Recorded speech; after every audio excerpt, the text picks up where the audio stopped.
You know, Flesh and Blood is genuinely a really, really great game, but it's not without its problems.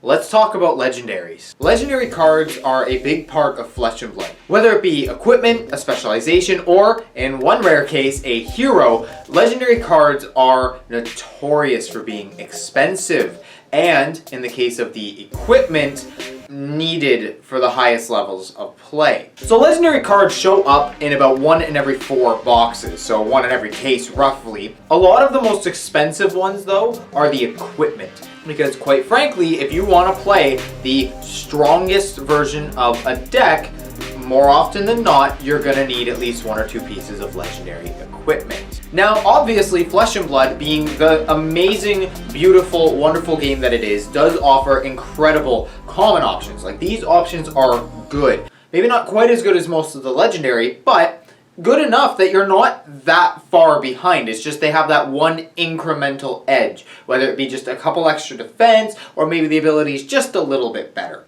However, most players still want to play the legendary cards. They are, for the most part, better than the common counterparts. This is why you're seeing cards like Arcanite Skullcap and Fyendal Spring Tunic become incredibly expensive. And with legendaries costing as much as they do, a lot of people, myself included, do think there might need to be a change to the legendary distribution. Because, well, you don't want to gatekeep people out of a new game purely by price alone. You want to bring in as many new players as possible. You don't want to have people not play simply because their financial situation doesn't allow for it. Now, trading card games are expensive as a hobby, just flat out, right? There's no denying that. They are an expensive hobby. But when you have to shell out hundreds of dollars for a deck, you know, some people just can't afford that, and that's reasonable. Now, I think legendaries, while being great cards, if they are going to be necessary for play,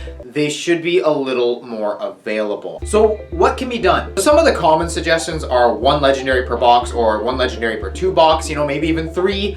And Jordan from Flesh and Bones had probably the most interesting solution. He suggested that legendaries no longer be class specific and they only be generic cards, but they have one major upside as well as a major downside. And then you have majestic class equipment, that is your highest level of equipment, making the equipment much more available so you don't have the need to play the legendary. Maybe you want to, but if you can't afford it, you will still have a really good option. Now, I personally have my own idea, and I honestly think that legendaries could be printed in 1 in every box as a non-foil copy.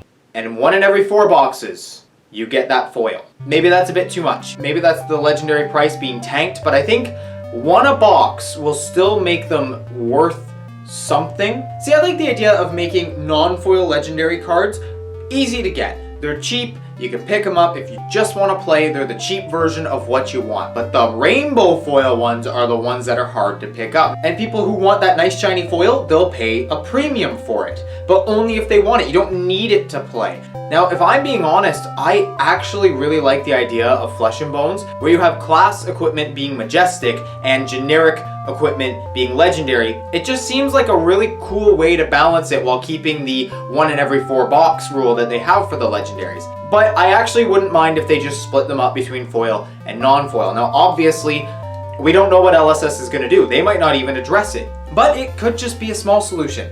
Maybe they just put them in 1 in every 2 boxes, therefore doubling the amount of them available. I don't know if that would necessarily half the price of them, but it would definitely bring the price down. What do you think? Do you think legendaries are prohibitively expensive? Do you think that they're a problem? Do you think that things need to be changed? Or do you think it's fine the way it is and that there doesn't need to be a change? Let me know in the comments below, and I will see you in the next video. Bye.